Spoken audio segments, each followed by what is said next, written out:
Hey guys, it's Alex from the Disciples, and we have Leon. What's up, guys? And what did you do today? So we played at the FIRESTORM regional. Made top 4 with, of course, the forever our loyal trusty Alistair. Alistair Alistair and friends, let's just call it. Let's call it I friends. don't. So good day. Yeah, good day. Good day. Still Calm. bricking on Mekk-KNIGHts, but we got.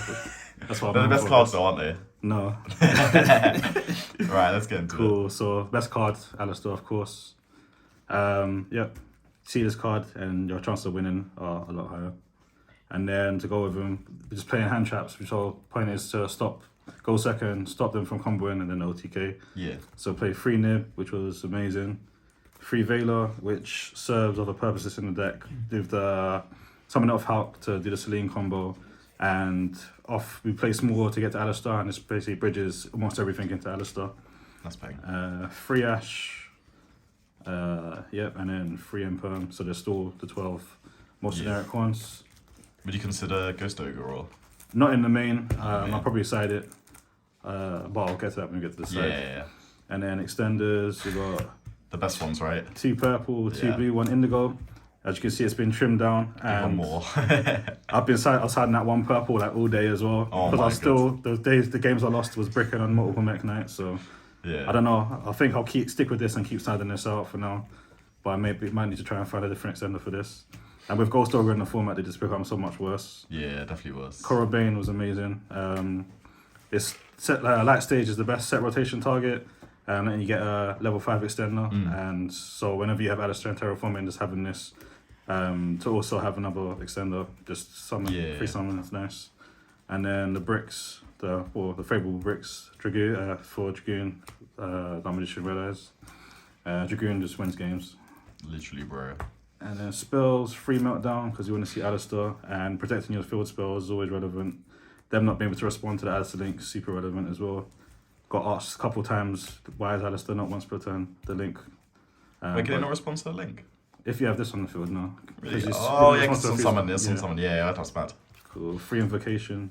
Yep. Got to max out, you want to see Of course. it. And so basically, I'm playing 3 of all the cards that I'll need to see, like hand traps, Alistair's, these, and then 2 of all the ones that I don't really want to see multiples of, but I'll go for the deck. Small World, in theory, should be a 3 of, but drawing multiples of it can also be bad. And if you have it with no hand traps, then it could be dead. But yeah, multiple times it was good searching Alistair. Sometimes main phase 2, if I didn't need to use it, I could search a hand trap if I didn't kill them.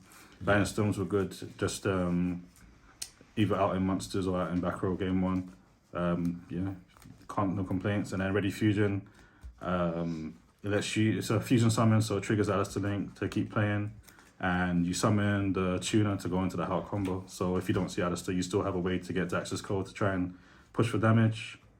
1 Red Ice Fusion, drew it a couple times and resolved. So Yo, that's mad. that's That's already insane. Maybe twice, and yeah, just carries. Every time I drew it, it was relevant. So 1 Instant Fusion, just Ready Fusion but better.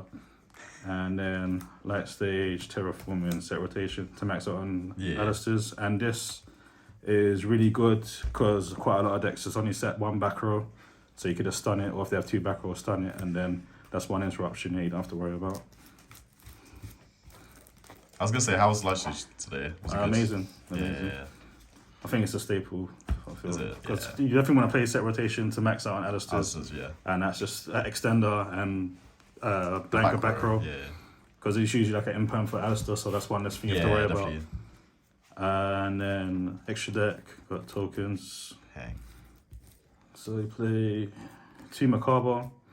I don't think I ever summoned the second one, but when things aren't going I was gonna right. say this, is it like, come on, when things ain't going right, the second one comes up. Definitely. And sometimes you even make it just to link it off, like you make 2 just to link it off to be able to link climb with the Alistair link. Aguades.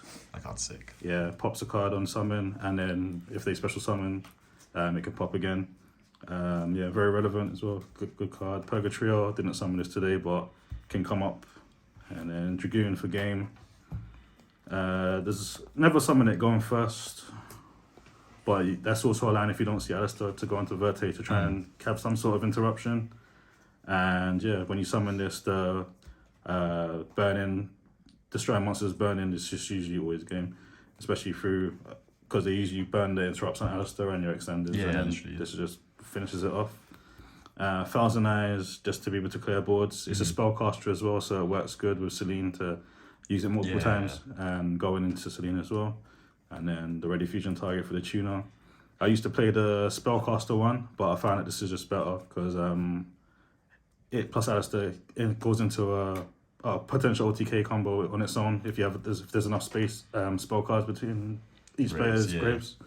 So, and the thing with the spellcaster was that you can go into Artemis in order to go into Verte. Oh, okay, yeah. But with this, you'll just do Hulk into Veiler into Verte, so it's the same thing, but more extra steps. So it was fine. And then played Access Code, Celine combo, Hulk.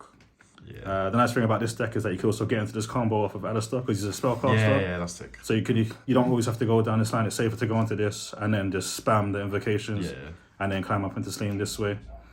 I played Crush Sheep. The theory on this was that if I had Alistair and Extender, but no tuner, but I hand trapped them and the tuner's in the grave, you could bring it back and then work your way up into the Hal combo. Yeah. But I never summoned this today, so it's kind of like the flex spot. If there's something better to play, I'll give this that'll be cut. Verte, of course, for Dragoon, and then the ones Artemis and Almirage. Almirage still comes up for the destruction effect, protection from the destruction effect. Makes it nice to play around stuff like Blackout. It being a fire for Purgatory. Yeah, I was gonna say that as well. And I think there's some cases where you might need to make this rather than if you have like a Ready Fusion so that you can still go into the Alistair link because both the targets are dark.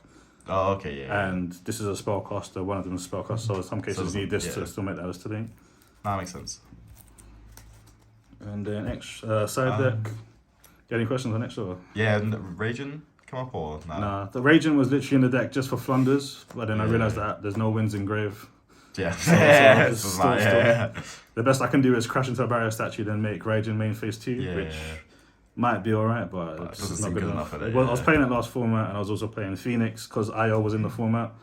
So no, it's gonna cut it, but the Crush Sheep could probably be Phoenix, but they never really came up either. Utility card, right? Yeah. And then side Freelancer. Yeah. Probably one of the best hand traps. 2 token collector for Sword Soul. There's more token Horodon or Brave spamming stuff, so I thought these would be good. And then 2 Ghost Spell. I made a last minute change before the regional. These were Ghost Ogres and chased the Ghost Spell because I thought that it would be better into matchups where these do nothing against, like Eldritch and Pranks, but I realized Ghost Ogre is probably just as good in those. And I also liked the idea of being able to use this with Small World to bridge into Alistair, whereas you can't with Ghost Ogre because you can't link it with Effect Veiler. But I'll probably change these to Ghost Ogres. I think it's just better with the hand trap lineup that I'm playing in the main. 1 Pancratops, just another out to back row decks and a Small World into it. 3 Cosmic, Lightning Storm, Harpies, Reboot. Against back row decks, I just want to clear the back row and OTK. So I don't want to be grinding really. And then 1 Call By. I feel like the way this deck plays, if you draw any of the fusion spells, you'll be able to play through hand traps. And if you can't play through 1 or 2 interruptions, then you usually rely on the Dragoon or the Hulk line. So I felt that this was better for matchups where they play an excessive amount of hand traps. So just thought it was fine on the side. And I didn't really want this against combo decks really because it doesn't really do anything. No, I get that. That makes sense. That's pretty much it. Anything else you want to say before we end it? Shout out to the sponsors, Brotherhood, the team. It was a good match. I feel like I was kind of lucky in some parts, but it performed pretty well. Deck's still not perfect. Still some minor changes to be made, but I'm happy with the way it performed. Happy overall with the way it performed. So yeah, that's good to hear. See you next time.